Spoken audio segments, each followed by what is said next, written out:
বন্ধুগণ নমস্কার, জয় শ্রীকৃষ্ণ। প্রথমেই আমি আপনাদেরকে অনুরোধ করব, আপনারা আমার এই চ্যানেলটি সাবস্ক্রাইব করবেন, ভিডিওটি লাইক ও শেয়ার করবেন। লাইক করলে আরও অনেক ভিডিও করতে উৎসাহ পাই। আজকে দেশে একটা অন্য রকমের বিপ্লব হয়ে গেল বলা যায়। কেন বলছি না, গরিব মানুষ, সাধারণ মানুষ, নিম্ন মধ্যবিত্তের জন্য সরকার আজ একটা বিশাল ঘোষণা করেছে। আজকে জিএসটির রিস্ট্রাকচারিং হলো। আপনারা বোধহয় এর মধ্যে শুনেছিলেন যে জিএসটি কাউন্সিলের মিটিং আজকে বসেছিল দিল্লিতে। সেই জিএসটি কাউন্সিলের মিটিংয়ে জিএসটির স্ল্যাব চেঞ্জ হয়েছে। যে 4টা স্ল্যাব ছিল সেখান থেকে কমে এসছে, যে 3টি স্ল্যাব এখন থাকবে।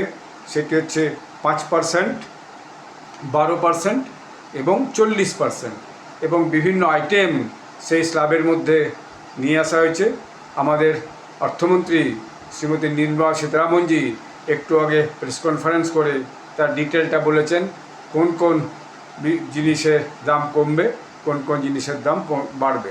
আমি গভর্নমেন্ট অফ ইন্ডিয়ার যে সার্কুলার, সেই সার্কুলার থেকেই আপনাদেরকে বলছি, যেটা প্রধানমন্ত্রীজি বলেছিলেন লালকেল্লা থেকে 15 আগস্ট, যে দেওয়ালির আগে তিনি একটা উপহার দেবেন দেশের জনগণকে। সেই historic Diwali gift for the next gen GST reform for ease of living to build Aatmanirbhar Bharat. মানুষের জীবনকে আরও স্বচ্ছন্দ করতে এবং আত্মনির্ভর ভারত তৈরি করতে যেটা প্রয়োজন, তার জন্য এই জিএসটি রিফর্ম করা হলো। কী কী আইটেম কমলো বাড়লো সেটা আমি আপনাদেরকে বলি। সেটা হচ্ছে save big on daily essentials, প্রতিদিনকার যে জিনিসপত্র তার মধ্যে কী কী কমলো, জিনিসপত্রের দাম কত ছিল কতই হলো। Hair oil, shampoo, toothpaste, toilet soap, bar, toothbrushes, shaving cream 18% ছিল, 5% হলো। বাটার, ঘি, চিজ এবং ডেয়ারি স্প্রেডস 12% ছিল, 5% হলো। তারপর হচ্ছে প্রি প্যাকেজড নিমকিন, ভুজিয়া, মিক্সচার 12% থেকে 5% হলো।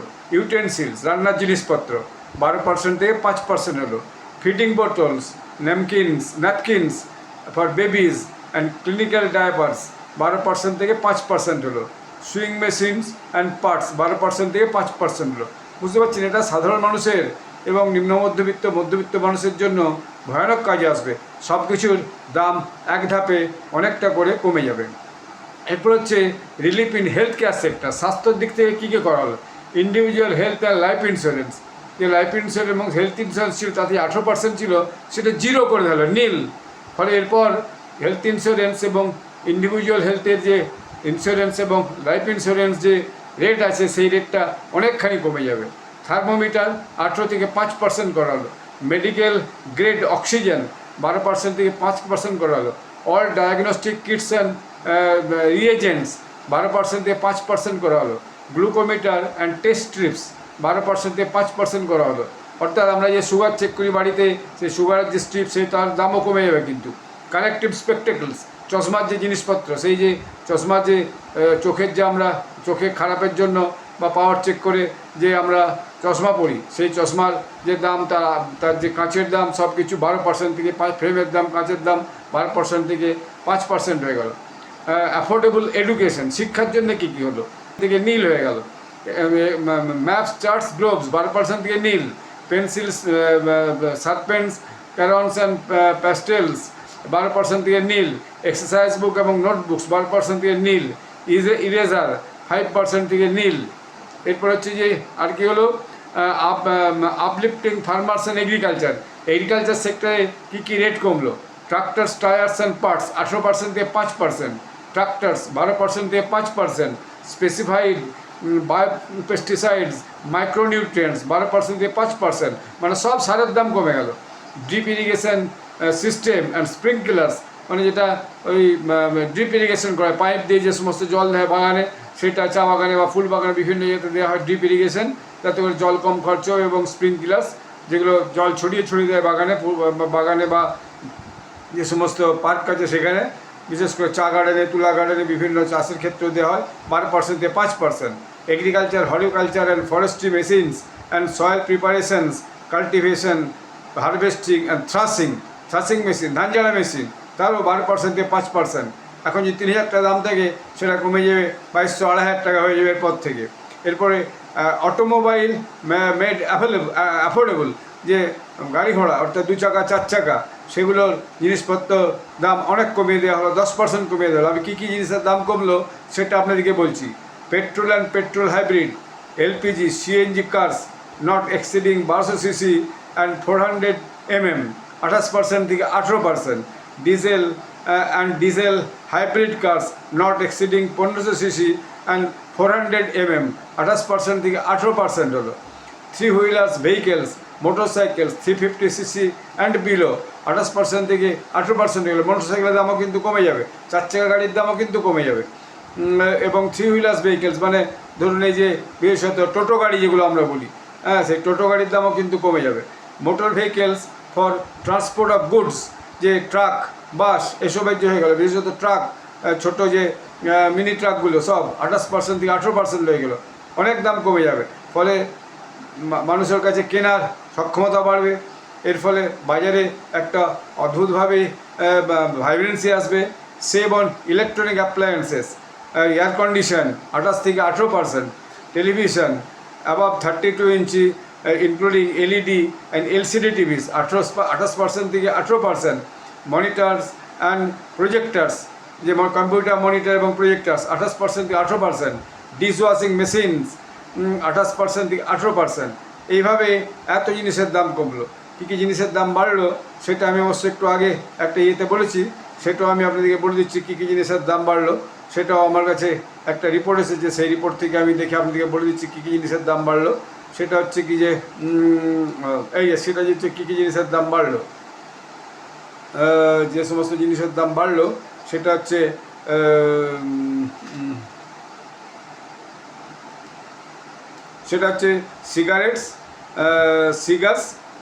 Cigarettes, gutkha, pan masala, chewing tobacco, nicotine substitutes. These items also attract varying cess rates up to 96% due to their health impact।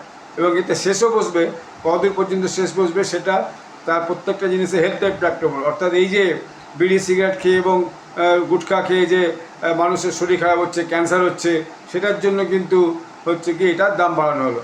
Sugar, sweet and beverages, যেগুলো বেশি বেশি করে চিনি থাকে, হ্যাঁ, কার্বোনেটেড ড্রিঙ্কস, এনার্জি ড্রিঙ্কস এবং caffeinated beverages previously taxed at 18% now faced a 40% slab plus 12% cess on select items।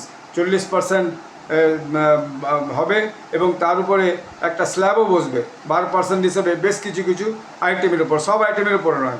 Gambling and betting, এই যে জুয়া খেলা, লটারির টিকিট, এসবের দাম বাড়বে। Lottery tickets, casino services, and online gaming platforms are proposed to be taxed 40% without any additional cess in some cases। কোনো ব্যাপারে 40%-এর বেশি নেওয়া হবে না, কিন্তু 40%, 28 থেকে 40%, অর্থাৎ লটারির টিকিট, ক্যাসিনো সার্ভিস এসব বেড়ে যাবে। মানে মানুষ এসব নেশার মধ্যে যাতে না বেশি বেশি করে ঝুঁকে যায় নিজের পরিবারকে নষ্ট না করে, সেই জন্য এটা কিন্তু হবে। Luxury vehicles, high end cars such as SUVs above 1500 cc engines and vehicles longer than 4 meters will fall into 40% GST bracket along with 22% compensation cess। এর দাম অনেক বেড়ে গেল, লাক্সারি কারের দাম অনেক বেড়ে গেল, 40% জিএসটি হয়ে গেল এবং তার উপরে 22% শেষও লাগবে। তো শেষটা কিন্তু চালু হলো। তার মানে processed junk foods, items with high sugar, salt and trans fat content like fast food and packaged snacks could also see a jump to the 40% rate। এগুলো কিন্তু বেড়ে গেল। অর্থাৎ যেটা প্রস্তাবটা বিভিন্ন অপোজিশন রাজ্য থেকে বলেছিল যে হায়েস্ট গ্রেড যেটা 40%, তার উপরে কিছু শেষ বসানো হোক, সেই টাকাটা যে অতিরিক্ত ইনকাম হবে সেই টাকাটা ভাগ করে দেওয়া হোক রাজ্যগুলোকে, সেটা কিন্তু দেখা যাচ্ছে স্বীকার করে নিয়েছে। তো এটা আমি এই মুহূর্তে যে এক্সএনএলে বিভিন্ন রিপোর্ট বেরিয়েছে সেখান থেকে বললাম, আগেরটা সরকারি রিপোর্ট থেকে বললাম, কেন্দ্রীয় সরকারি রিপোর্ট থেকে বললাম। তো আগামীকাল সকালে আমরা ডিটেল জানতে পারবো। এবং 40%, একজন লিখছে 40% জিএসটি সিগারেট এবং বিয়ারের উপর কিন্তু 40% লাগলো। তো 40% মানে বিয়ারের দাম বাড়বে, সিগারেটের দাম বাড়বে। অবশ্য অ্যালকোহল মানে মদ বা পেট্রোল ডিজেলের ব্যাপারে নির্দিষ্ট করে কিছু দেওয়া নাই, তো সেটা মনে হচ্ছে যা আছে এখন সেই পর্যন্তই থাকবে। যাই হোক, এইটা হচ্ছে সংক্ষিপ্ত খবর। তারপর আগামীকাল সকালে আমরা আরও ডিটেলস সব জানতে পারবো যখন খবরের কাগজ পড়বো, বা যখন ডিটেল রিপোর্ট আজকে রাত্রে বিভিন্ন সাংবাদিক বিভিন্ন চ্যানেল চ্যানেল রেডি করে আগামী পাঠাবে, তো তখন আমরা এর আরও বিস্তৃত জানতে পারবো যে একদম খুঁটিনাটি আইটেম কোন কোন আইটেমের দাম কমলো, কোন কোন আইটেমের দাম বাড়লো। তো এক নজরে আমি যেটা দেখলাম, আমার দেখে যা মনে হলো, যা পড়ে বা যে বুঝে যা মনে হলো, যে গরিব মানুষ, সাধারণ মধ্যবিত্ত, নিম্ন মধ্যবিত্ত, এদের কথা ভেবে বিভিন্নভাবে বিভিন্ন যে ব্যবহার্য সামগ্রী, সেই সামগ্রীর উপর কিন্তু দাম কমিয়ে দেওয়া আছে। গাড়ির দাম কমলো মানে কি? এটা মধ্যবিত্তের আওতার মধ্যে আনা হলো। মোটরসাইকেলের দাম কমানো হলো মানে কি? মানে আগামী দিনে অনেক নিম্ন মধ্যবিত্ত মানুষের মোটরসাইকেল কেনার মতো একটা সুযোগ পাবে। জিএসটি এতে তো কোম্পানি কিছু আসছে না, সরকার নিজের জিএসটি কমাচ্ছে। আমি আগে একটা ছোট্ট শর্টস ভিডিও করে সেখানে আমি এটা ছোট করে জানিয়েছি। তো সেখানে আলোচনা হয়েছে যে এর ফলে যে সরকারের ঘাটতি হবে, এটা একটা আলোচনা আমি শুনছিলাম। আনুমানিক এই বছরই, চলতি আর্থিক বছরেই প্রায় 50,000 কোটি টাকা ঘাটতি হবে, এবং আগামী আর্থিক বছরে প্রায় 1.5 লক্ষ টাকা ঘাটতি হবে। তো সেই ঘাটতিটা কীভাবে মিটবে সরকার সেটা ভাবনা চিন্তা করছে, এবং একটা অনুমান সরকারে আছে। একটা আলোচনা থেকে যেটা শুনলাম সেটা হচ্ছে এই যে রেট কমলো, এর ফলে সাধারণ মানুষের আয়ত্তের মধ্যে অনেক জিনিস আসবে, ফলে বাজারে একটা ভাইব্রেন্সি আসবে, অনেক বেশি ক্রয় বাড়বে। ফলে রেট কম হলেও যদি ভলিউম অফ বিজনেস অনেক বেড়ে যায়, ভলিউম অফ সেল পারচেস অনেক বেড়ে যায়, তখন কিন্তু সরকারের যে আয়টা হওয়ার কথা সেই আয়টাই কিন্তু হবে। এরকম একটা আনুমানিক হিসাব করেই সরকার এত বড় একটা রিস্ক নিয়েছে। নিশ্চয়ই বিভিন্ন অর্থনীতিবিদরা বিভিন্নভাবে সরকারকে এর পরামর্শ দিয়েছেন, এবং অর্থমন্ত্রী নিশ্চয়ই বিভিন্ন স্তরে এটাকে আলোচনা করে চেষ্টা করেছেন। অর্থমন্ত্রী বলেছেন গত 8 মাস ধরে প্রধানমন্ত্রী আমাকে বলছিলেন কীভাবে জিএসটি একটু কম করে যায়, সাধারণ মানুষকে কী করে একটু রিলিফ দেওয়া যায়, এটা চেষ্টা করো। আরেকটা খবর শুনছিলাম যে সিমেন্টের দাম কিন্তু কমছে। তিনি বলছেন, তার আমি নিউজটা শুনছিলাম, এই খবরটা সবটা শুনতে পাইনি কিন্তু একটুখানি শুনছিলাম। এই জন্য সিমেন্টের দাম কমবে। সিমেন্টের দামটা এখানে লেখা নেই অবশ্য, যে মানুষ ঘর করতে গেলে যাতে সিমেন্ট কিনে ঘর করতে পারে, প্রধানমন্ত্রী আবাস যোজনা যে ঘর দেওয়া হচ্ছে তাতে যাতে সেই সিমেন্টের একটু কম দাম পেয়ে ঘরটা তৈরি করতে পারে, কমপ্লিট করতে পারে, সিমেন্টের দামও কিন্তু কমবে। তিনি যেটা ঘোষণা করছিলেন, টিভিতে শুনছিলাম, সেটা দেখলাম। তো যাই হোক, এইটা আমার সব কথাটা একেবারে অক্ষরে অক্ষরে সত্যি হবে তা আমি বলছি না। আগামীকাল সকালে আরও আমরা অনেক নিউজ রিপোর্ট দেখে, খবরের কাগজের যে তথ্য বেরোবে সেই সমস্ত তথ্য দেখে, বিভিন্ন সাইটে যে তথ্য বেরোবে, এবং সরকার যে আরও একেবারে প্রত্যেকটি আইটেম একেবারে নিখুঁতভাবে 1 to 100 সব যখন ক্লিয়ার করে লিখে দেবেন কোন কোন স্ল্যাবের মধ্যে কোন কোন আইটেম পড়ছে, তখন আমরা এই জিনিসটা আরও অনেক বেশি বিস্তারিতভাবে জানতে পারবো। সেরকম প্রয়োজন হলে আমি আবার একটা এর উপর ভিডিও করে এর সুবিধা অসুবিধে সেটা আপনাদের কাছে আমি নিয়ে আসবো। আপনারা সবাই ভালো থাকবেন। আমার এই ভিডিওটি কমেন্ট করে জানাবেন। আপনাদের মূল্যবান মতামত আমার কাছে অত্যন্ত গুরুত্বপূর্ণ। ধন্যবাদ।